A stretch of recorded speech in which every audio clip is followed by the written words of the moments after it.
the Roman Empire, a realm of emperors, legions, and gladiators. In the heart of this empire, where the roar of the Colosseum echoed the clash of steel, lived a gladiator unlike any other. His name was Flamma, and his story was one of courage, resilience, and the pursuit of glory.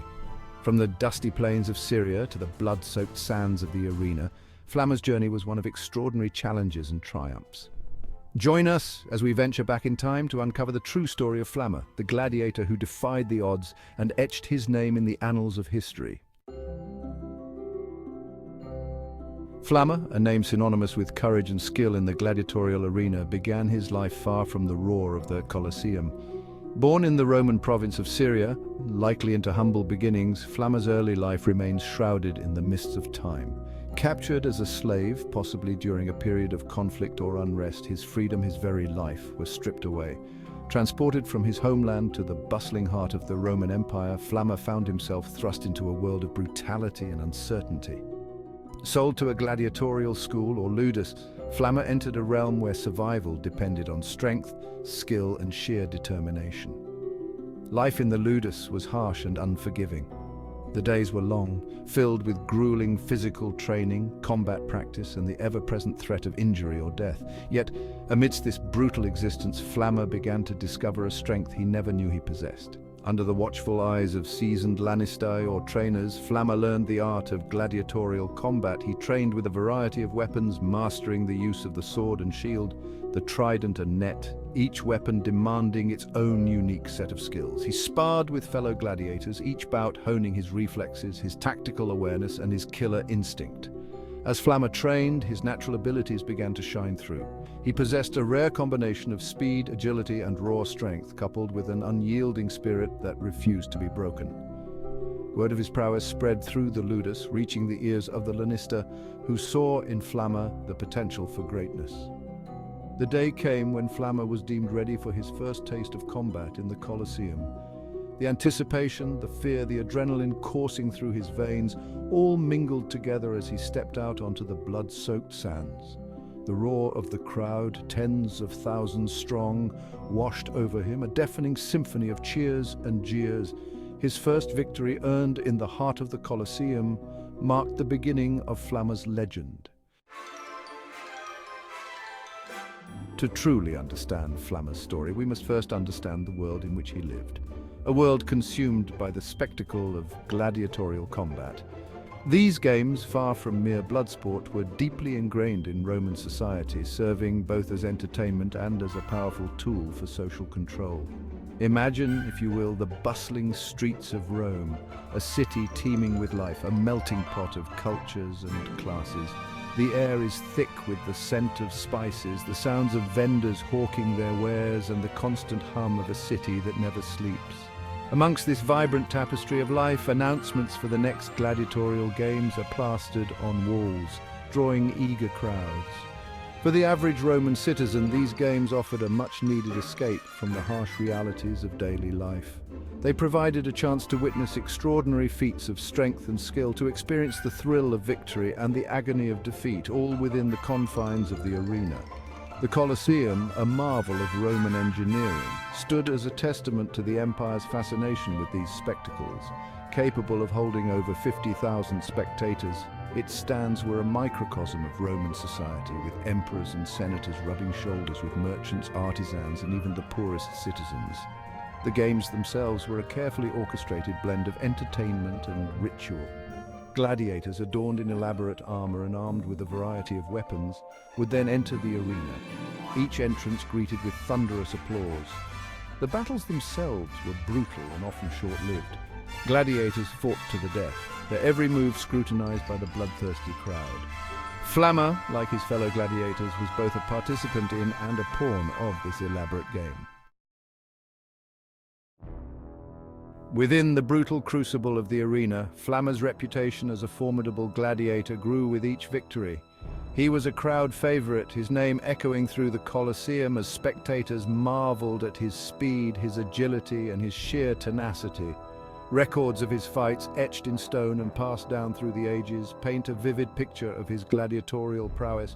One inscription, discovered in the ruins of Pompeii, recounts Flamma's clash with a hulking Gaulish warrior named Crixus. Crixus, towering over Flamma, was a seasoned veteran of the arena, known for his brute strength and savage fighting style. The crowd roared with anticipation as the two warriors circled each other, their weapons glinting under the midday sun.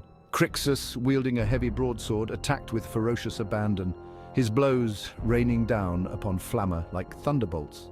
But Flamma, light on his feet, danced around his opponent's attacks, his own blade flashing out with deadly precision. He parried, he dodged, he countered, each move a testament to his skill and reflexes. The battle raged on, a whirlwind of steel and fury, each warrior testing the other's limits. But as the fight progressed, Flamma's superior speed and agility began to take their toll. He wore down his opponent, exploiting openings in Crixus's defense with lightning-fast strikes. In the end, it was a swift and decisive blow, delivered with all of Flamma's might, that brought the Gaulish giant crashing down onto the blood-soaked sand. The crowd erupted, their cheers echoing through the Colosseum as Flamma stood victorious, his opponent's blood staining his blade. But Flamma's victories were not without their costs. He bore the scars of countless battles, each mark a testament to the brutal nature of his profession. And like all gladiators, he faced the constant threat of death, his own life hanging by a thread with each contest. One particularly heart-wrenching account tells of Flamma's confrontation with a fellow Syrian gladiator, a man named Demetrius. The two men, both hailing from the same distant land, were said to have trained together in the same ludus, their fates intertwined by the cruel hand of fate. Flamma's extraordinary success in the arena was not solely a product of his natural talent. It was the result of years of grueling training, discipline and conditioning. Imagine the clang of steel, the thud of wooden swords, the rhythmic grunts of exertion within the high walls of the ludus. Under the watchful eyes of the lanista, Flamma transformed from a captive slave into a weapon of war. The day began before dawn as the faint glow of the rising sun cast long shadows across the training yard. Flamma and his fellow gladiators, their bodies sore, lined up with grim determination. Their training regimen was relentless, pushing them beyond their limits. They ran, jumped, and lifted heavy stones, their muscles burning. The lanista drove them mercilessly, knowing their survival depended on their prowess. As the sun climbed higher, the training shifted to combat skills. Flamma was schooled in a variety of weapons and fighting styles. He learned swordsmanship, shield work, javelin precision, and the net and trident. Each weapon demanded its own unique set of skills. The sword required speed and precision, the shield, strength and leverage. Flamma, with his natural athleticism, absorbed the lanista's instructions. He practiced tirelessly, his wooden sword becoming an extension of his will. Sparring sessions were a brutal affair, a taste of the real thing. Flamma faced off against his fellow gladiators, each bout a test of skill and strategy. The lanista, observing from the sidelines, offered words of encouragement and correction. In the heart of the Colosseum, where the sand was stained with the blood of countless gladiators, Flamma stood apart, not just for his resilience and spirit, but for his mastery of a diverse array of weaponry. He was not confined to a single fighting style, a single tool of destruction. Instead, he was a versatile warrior, adapting to each opponent, each challenge, with a skill set as varied as the denizens of the Roman Empire itself. One of Flamma's most favored weapons was the gladius, the iconic short sword of the Roman legions. This double-edged blade, designed for thrusting and close-quarters combat, was a testament to Roman pragmatism and efficiency. In Flamma's hands, the gladius became a blur of motion, a deadly extension of his will. He wielded it with precision and speed, exploiting openings in his opponent's defenses, delivering swift, decisive strikes. But Flamma's skill was not limited to the gladius. He was also proficient with the spatha, a longer, heavier sword favored by some gladiators for its reach and cutting power. Against larger opponents, Flamma used the spatha to keep his distance, wearing them down with carefully placed blows, waiting for the opportune moment to strike a decisive blow.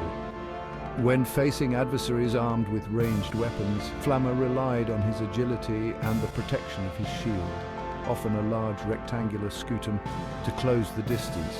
Each step, each movement was calculated, minimizing his exposure to enemy fire, turning defense into offense with remarkable speed.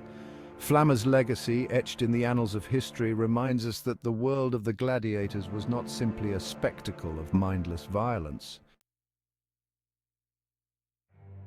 And so, the story of Flamma, the Syrian slave who rose to become a legend of the Roman arena, draws to a close.